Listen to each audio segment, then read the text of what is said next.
You're listening to My Evolved Life, a podcast that simplifies health and fitness and helps you maximize your life. My name is Vuna Nguyen, and I'm the creator of the Evolution Training System. We're so lucky to be living in the information age, meaning it's easier than ever to access information and find answers to any questions you may have. But isn't it confusing when you read information that's conflicting, or worse yet, just sounds wrong? I'll be sitting down with industry professionals to give you clarity and leave you with tangible actions you can take immediately to improve your physical, mental, and psychological health. On today's episode, we had Sheldon Smith, a very accomplished marathon runner, and he shared with us how finding running helped him find himself. We got into topics like how mental health is an everyday occurrence, how comparison is the death of joy, and he really shared with us how he transitioned from a sedentary lifestyle into an active one. I really enjoyed this conversation, and so will you. Today's guest is Sheldon Smith. Sheldon is the true definition of the word transformation, going from a heavy drinker and smoker to a very accomplished marathon runner. In that journey, through that process, he's lost over 70 pounds. And for you runners out there, Sheldon has run 10 kilometers in under 40 minutes and a half marathon in an hour and 30 minutes. Today, Sheldon is here to share with us his battle with mental health and how he found himself when he found running. This is certainly one to watch. Sheldon, with that, welcome to the show. Thanks, Boo. I'm very, very much looking forward to hearing the rest of your story. Cool. To go from a relatively dark place, if you will, with the heavy drinking, smoking, the occasional drug use, to where you are today is nothing short of a massive transformation. So can we start there? Can you tell us a little bit about that dark place? Who was Sheldon before he found running?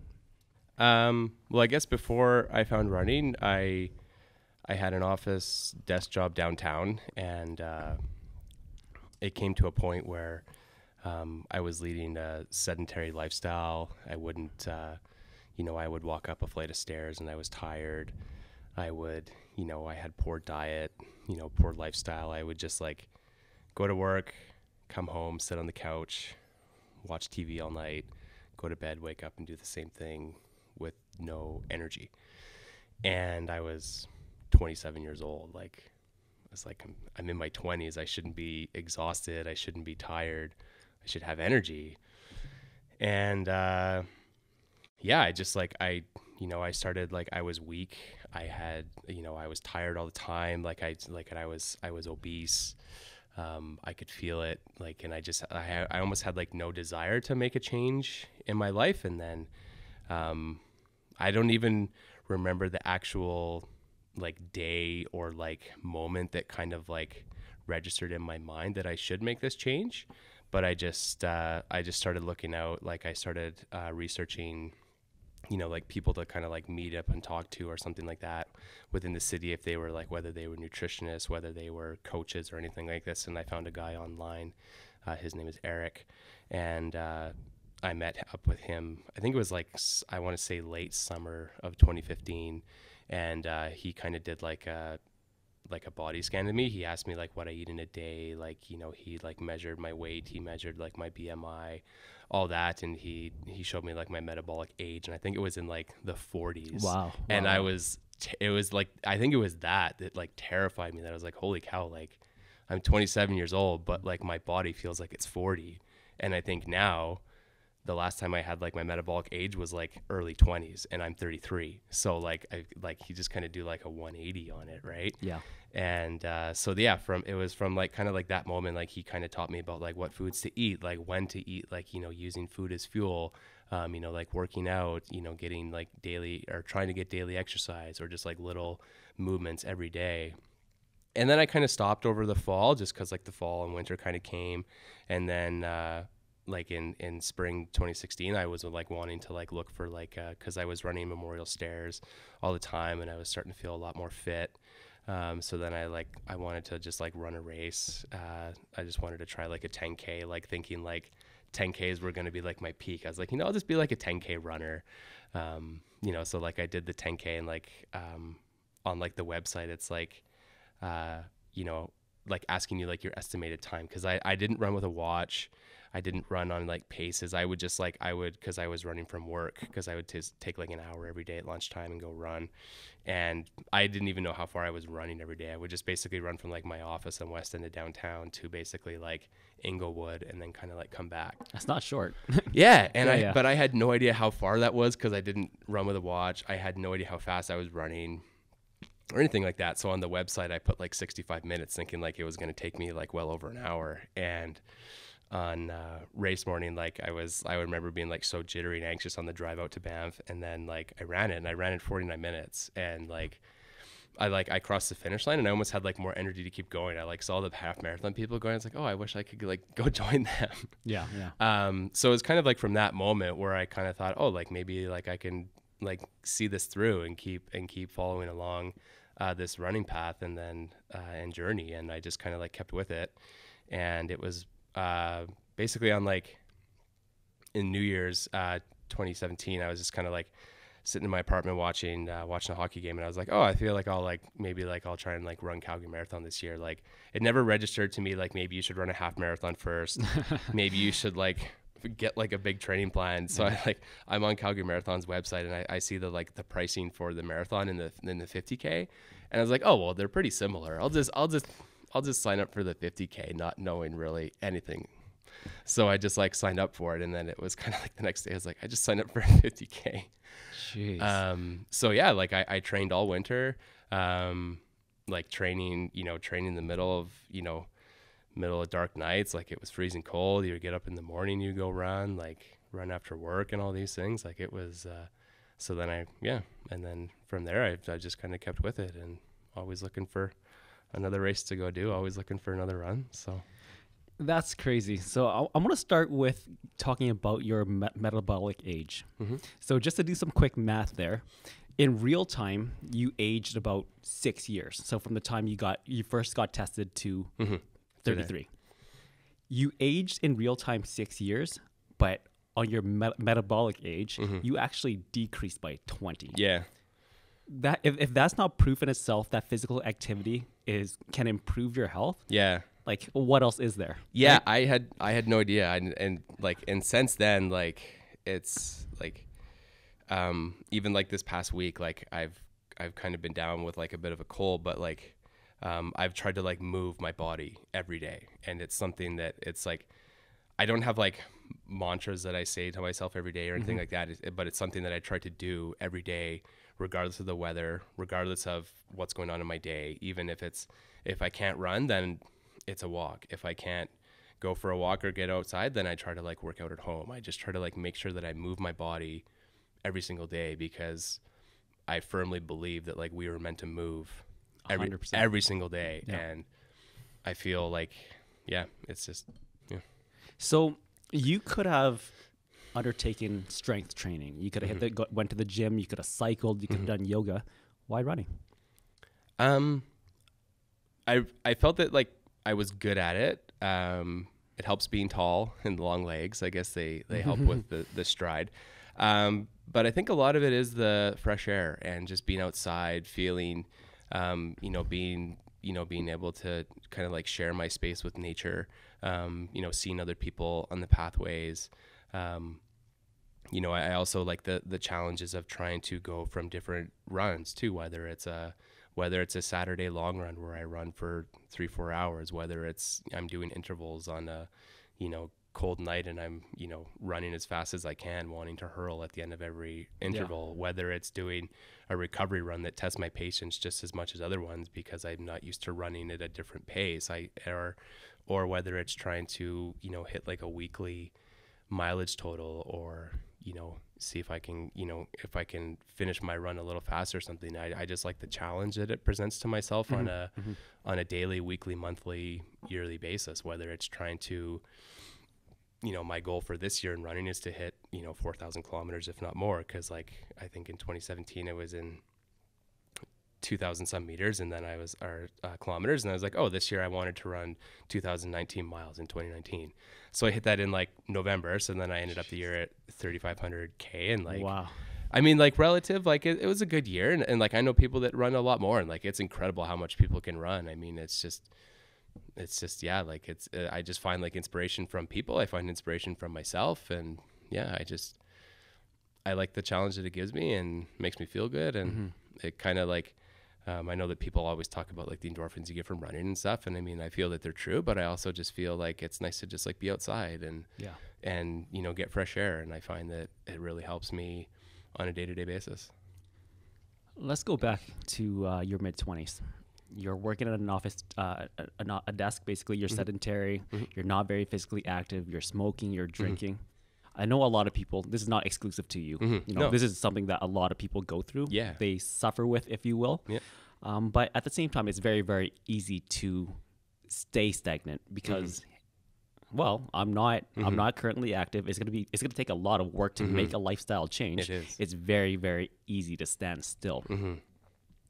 So what was the motivation behind that change? Was there a significant event, something that happened that sparked the notion for change?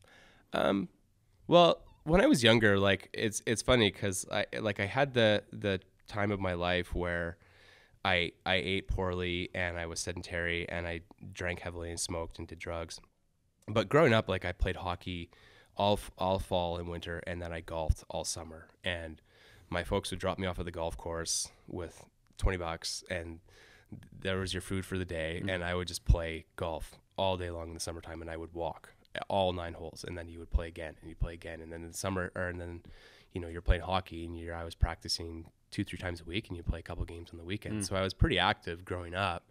And then it was like once I stopped playing hockey, I didn't really have like any motivation to keep myself fit anymore. So then it was like, and then it turned to drinking and partying and smoking and, you know, recreational drugs. And then it just kind of stayed with that as I graduated, and I was working, you know, I worked in construction for a year and a half, and then I worked in oil and gas for 6 years. And it was just kind of like, it was just the lifestyle that kind of like came with it, I guess. Like, and then like I came back home and I went to journalism school, and I still kind of lived that same life. Like I didn't watch what I eat. I didn't, you know, I still drank a lot. I still smoked.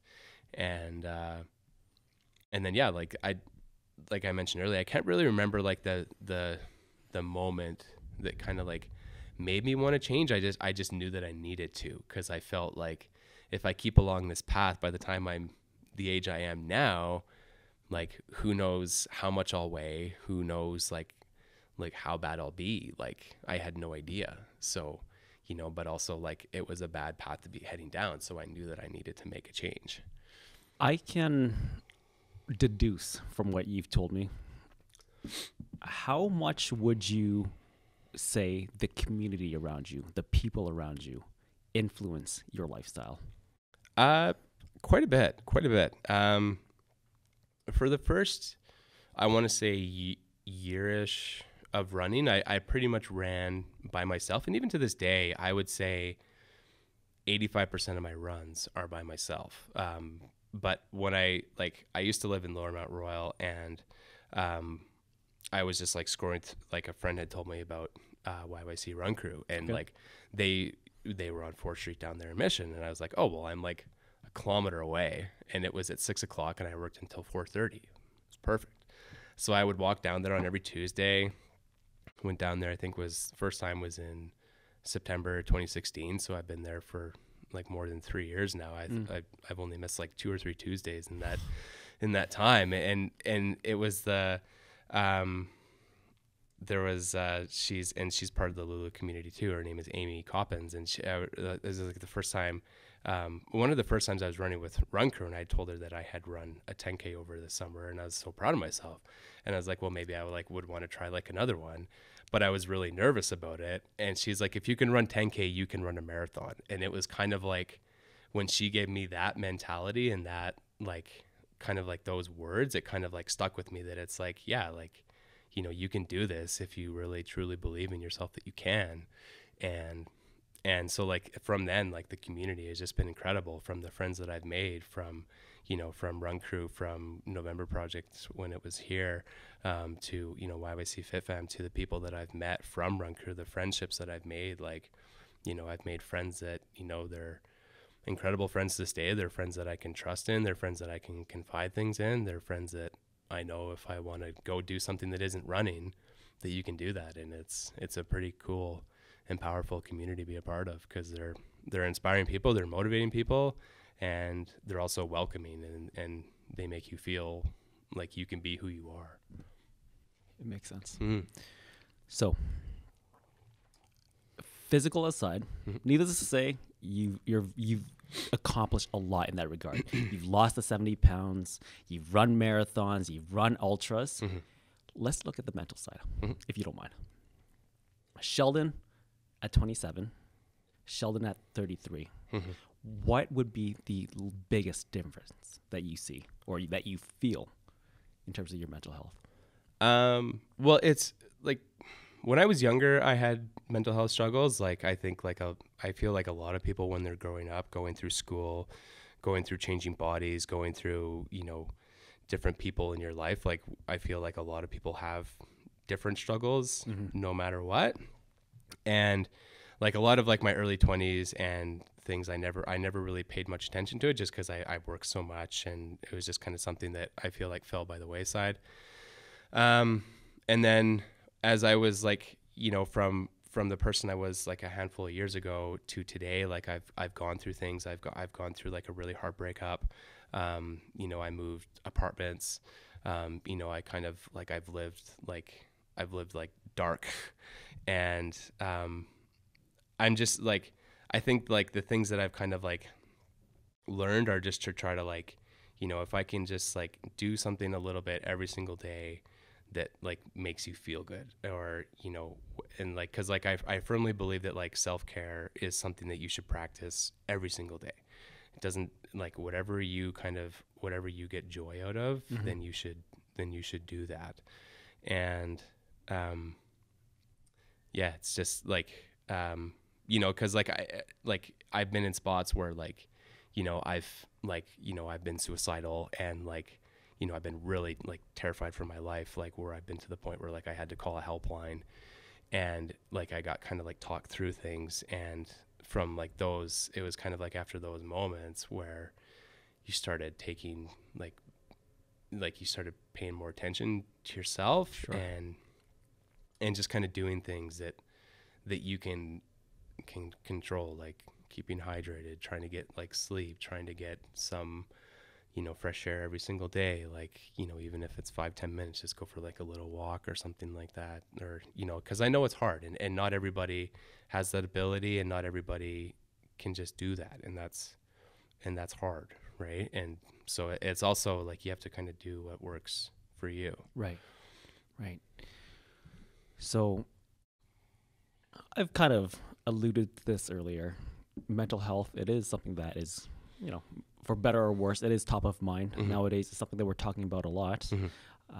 For somebody who is going through that sort of darkness, or coming from that negative place, whether or not they're at the point of having suicidal thoughts or not, what is the one message? If you could roll that all up into one big message to them, what would that be?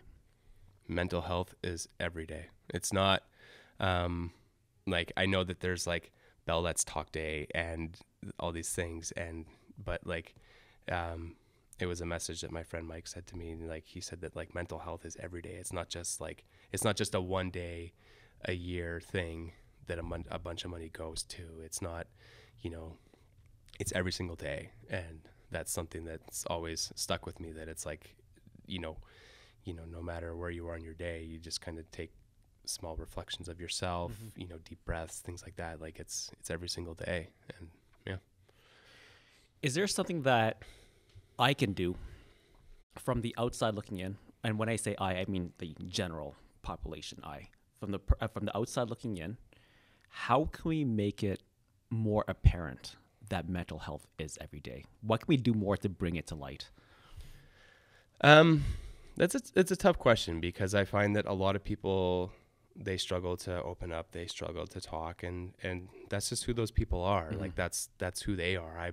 For a long time I've been, and to this day, like I'm an introverted person. It took me a long time to open up, to feel like I could talk to people about this, because it's not that I didn't trust in people. It's just that I just kept things to myself.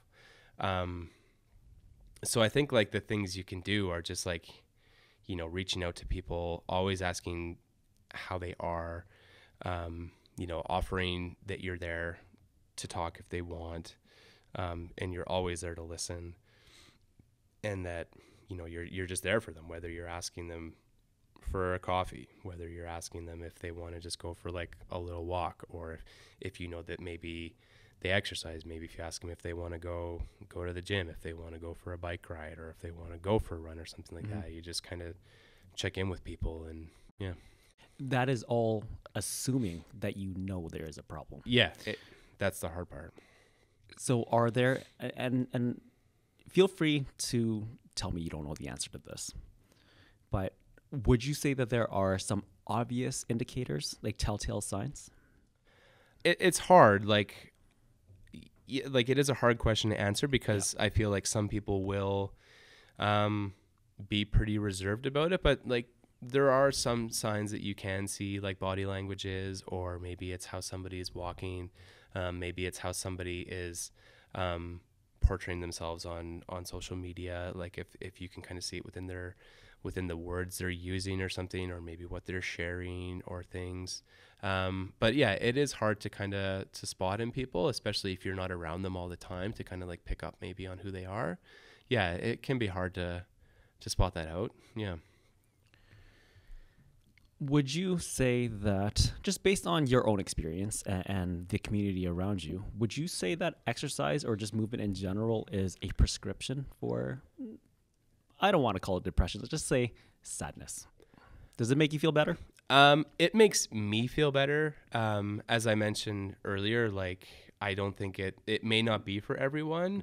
And also, like, I feel like I've said this before to people, that I feel like humans are like snowflakes. We're like, and not like the like, oh, you're like, you know what I mean, how like it is and how it's used to, but I feel like like no two people are the same.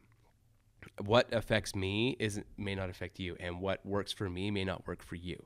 So if I feel like I'm having a bad day and I go for like an hour run and I come back feeling refreshed, that may not work for you, right? So and from like doing like research and things, like I do feel like exercise really does help in terms of how it makes your body feel, how it makes your brain feel, how it can kind of like rejuvenate. But at the same time, that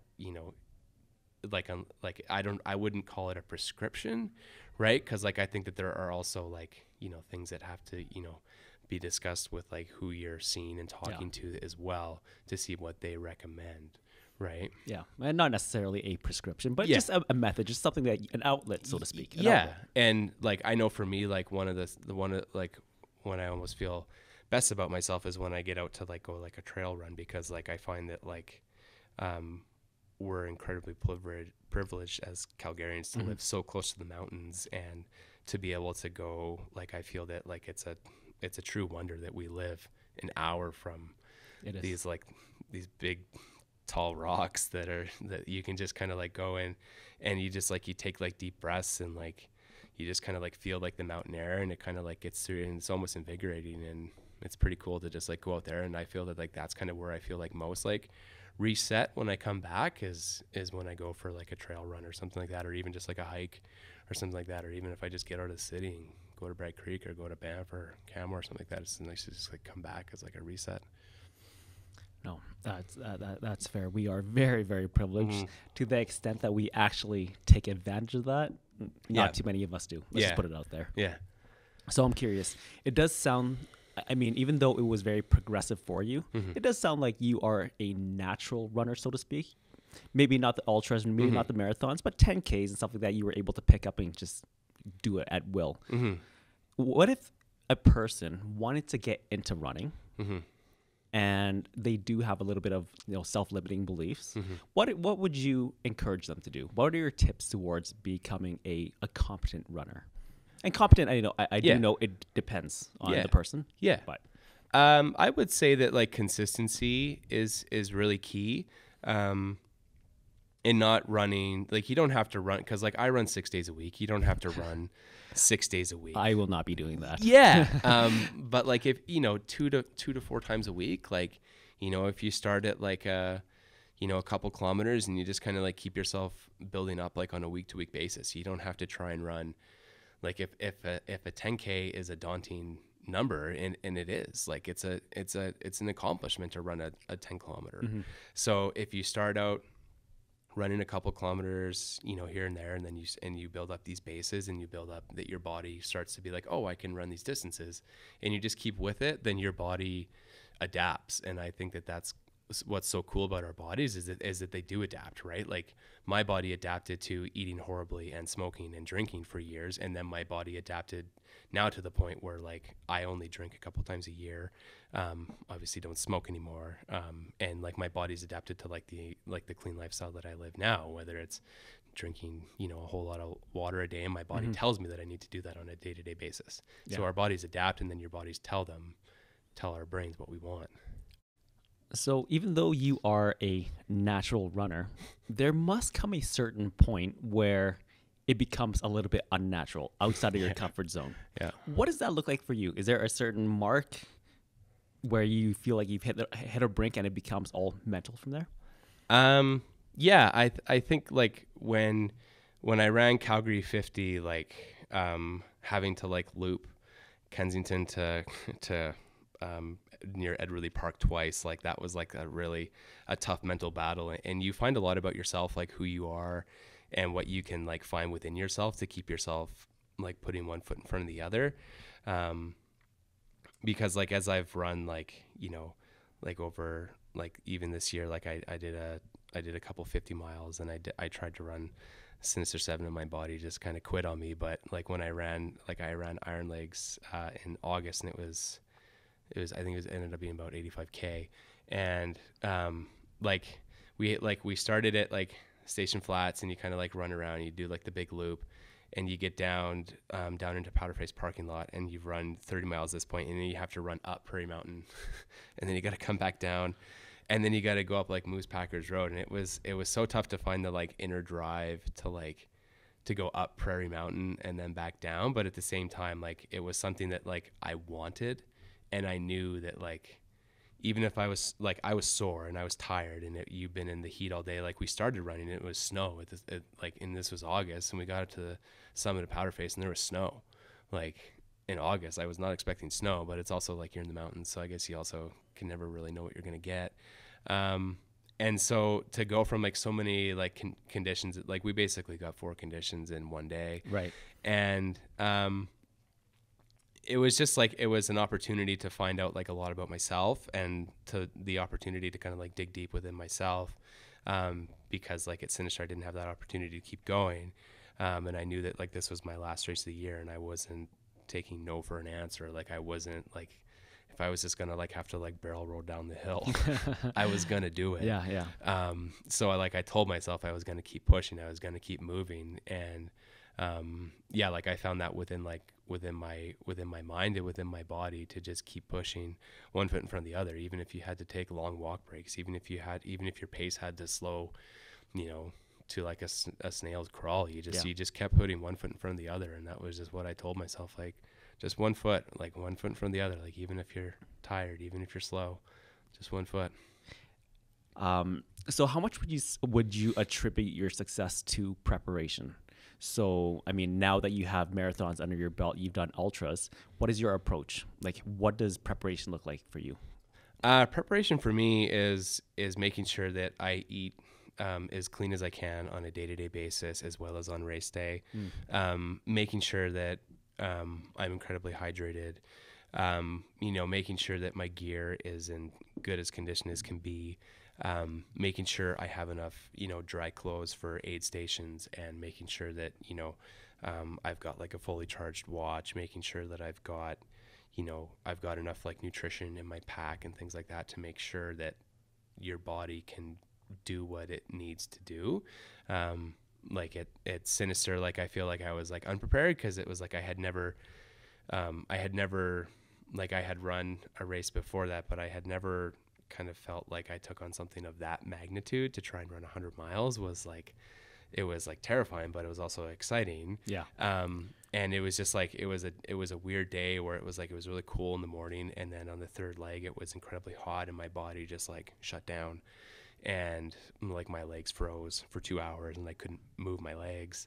It was the weirdest thing I've ever experienced. Like I had just like almost like Caesars, Yes. up Seizures, both yeah. sides of my legs. Wow. And like I couldn't even move my legs. Like it was the weirdest thing. I don't know if it was like an electrolyte imbalance or what it was, but it was also like that week I also wasn't tapering as best as I do. Like I wasn't hydrating enough as I usually do. I found myself drinking more coffee. I think I was just more jittery as I was like leading up to that race. Yeah. So like I learned a lot about myself, not only from like that week and that race, but also like for Iron Legs to be ready for Sinister this year. So just for some perspective, because not everybody knows what Sinister 7 is. Even to myself, for myself, I've heard of it. I know a little bit about the conditions, but can you just give them a little bit of a description of what that looks like? Yeah, so Sinister 7 is a 100-mile race out in Crow's Nest Pass. You start by Frank's Slide, and then you run. You have 7. They're called legs. So you kind of like come down into 8 stations, and you essentially bring like a crew with you, so that they can kind of like make sure that you're fed, have clean clothes and shoes. So like last summer, my friend Ray came, and as well as my girlfriend Roberta came with me, and they took care of me. But yeah, like and like there's a lot of like water crossings. Like we were running through like puddles like that were like knee high to me. So to me, knee high like must have been on like thighs for other people. Yeah. Because there was a ton of rain all week, like almost all spring and summer leading up to that race. Like there was even like, I think a few weeks before the race, somebody had showed a picture of like, I think it was like 6, and there was snow on this, like, cause like you run through the night, and you get 30 hours to run it. And then, yeah, like and I think it's close to 6,700 meters elevation gain in terms of like all from 100 miles. So it's something that like, it's like, you can't even like fathom like why somebody would do that. Yeah. But for sure, just hearing someone like that, it's so obvious that it's not just a physical feat, right? It is so much a mental feat as well. So congratulations. Yeah. That is very, very impressive. Yeah. Okay. So what I'd like to do is I'd like to ask you about this fact or myth that is often thrown out there. And you don't need to talk about the science or anything like that. I just want the perspective of somebody who has run at this point thousands of miles, thousands of kilometers through all sorts of terrain. It is commonly believed that running outside is bad for your joints, bad for your knees. How do your knees feel? My knees are fine. I've never had any knee pains. None at all. Like in the last 2-3 years, the only pain I had a small hip flexor pain, 2018, but it wasn't for very long.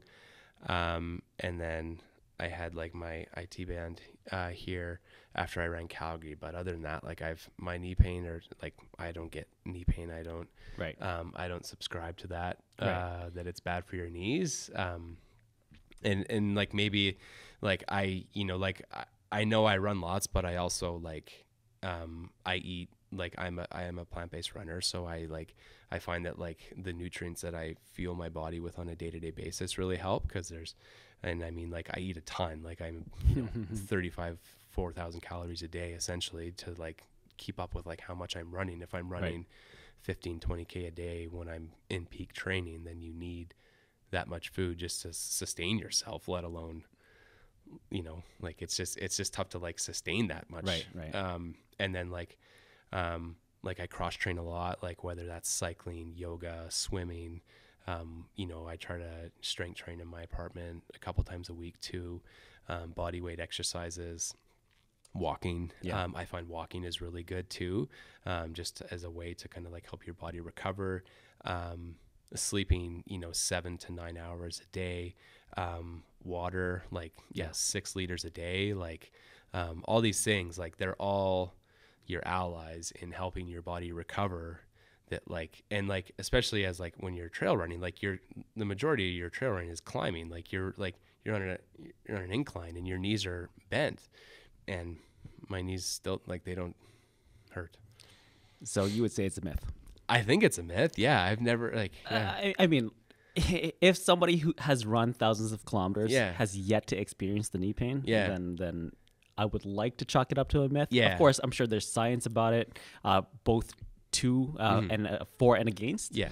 That's just how these things work. Yeah. And I mean, like, at some point, whether it's your hip flexors or your IT band, you know what? It's just overuse. You use it a ton. You move a lot more than the average person. A lot more than the average person.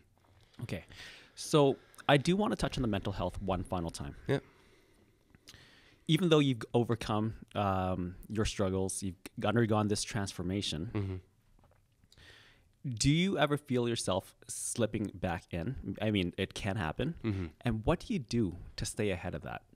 I feel like when I mentioned, like, mental health is every day, like, I still battle anxiety on a near day-to-day basis, like, whether it's a small, like, they can be small anxieties or they can be big anxieties. I have them nearly daily, whether it's, am I going to get this 10K run in today after work? Am I going to be able to do these intervals today? Like, I find that they're still anxieties.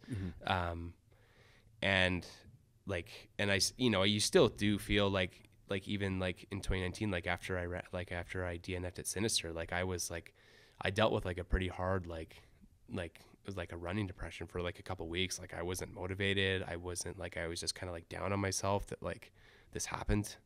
Like, I had put in so much training and so much work that I felt I was ready for it. And then, like, everything that happened, like, it felt like I got hit by a truck. And like, I had no motivation to run. I had no motivation to do, like, I went outside, but like, I didn't have any motivation to get back into training or anything. Right. And like, I feel like I'm in a good place, like, in my life, like, outside of training too. Like, I have like a really healthy relationship with my girlfriend. I have a great job that I feel supported in. I have, like, my family is, they're my best friends.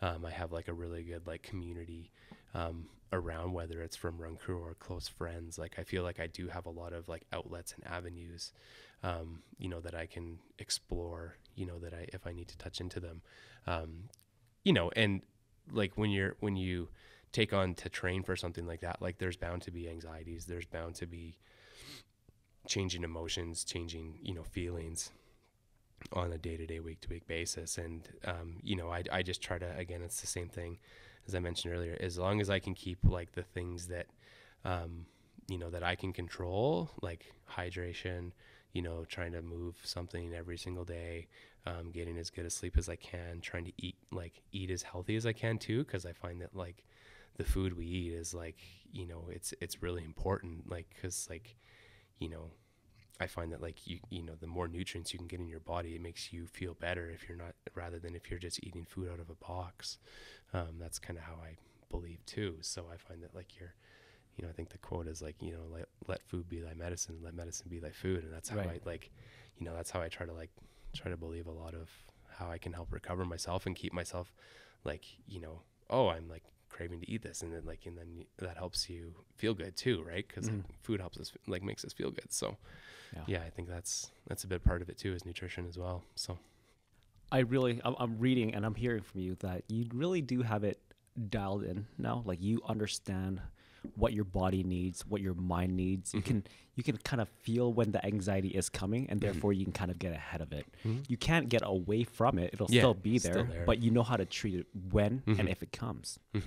So very, very happy to hear that. So congratulations on that transformation. Thanks.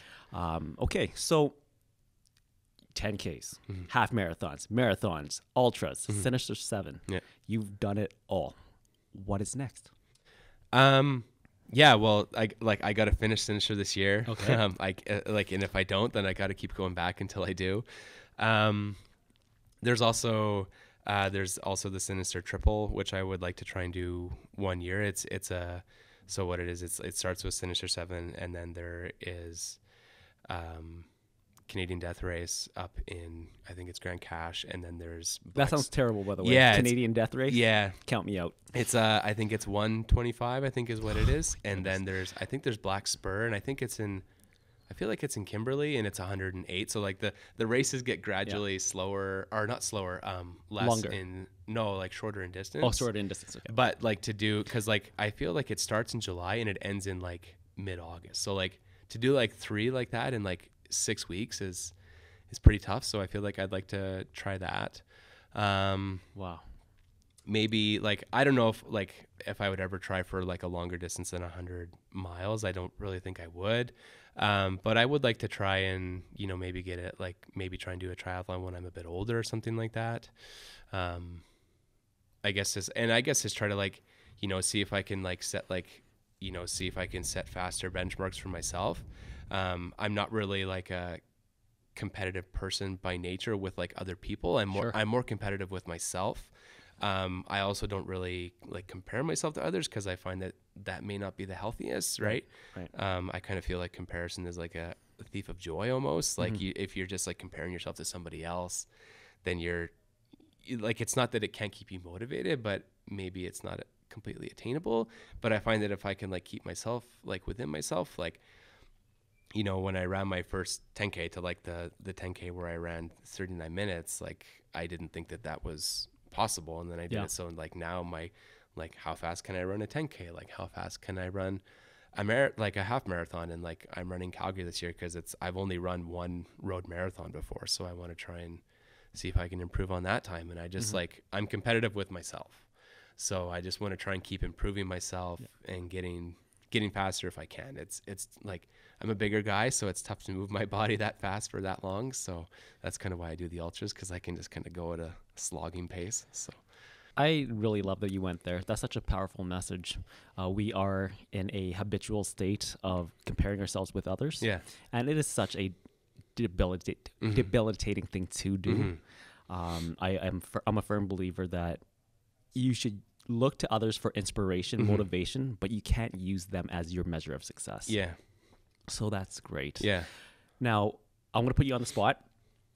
If somebody is curious, they watch this episode, they've heard your story, and they're looking for somebody to talk to about, maybe they want to get into running. Would you be open to something like that? Yeah, absolutely. Not necessarily run coaching or anything like that, but just a connection. Yeah, absolutely. I feel like I've been lucky to meet like connections through the running community, as well as like through social media and stuff like that. Like that, like I'm always like, I always love hearing other people's stories. Great. Because I've like, because like you'll hear people like be like, oh, like, and I know that like not everybody has like the physical abilities. Like maybe some people are, they have like the incapabilities, but for the people that do have the capabilities and they're like, oh, I like, if they say that they can't do something, like I like, it's not that I don't believe them, but it's like, I kind of say like, if I can do it, then you can do it. Yeah. Because like 7 years ago, I couldn't even walk up a flight of stairs, and now I can run, 50, 100 miles. And like, so I truly feel that we all have it within ourselves. You just have to believe in yourself, and find it and want it within yourself that you can do it. And yeah, I think that we all can. That's great. Yeah. So should they want to look for you, where can they find you? You can find me. I'm on social media. I'm on Instagram. I think Sheldon M. Smith. If you want to follow me there.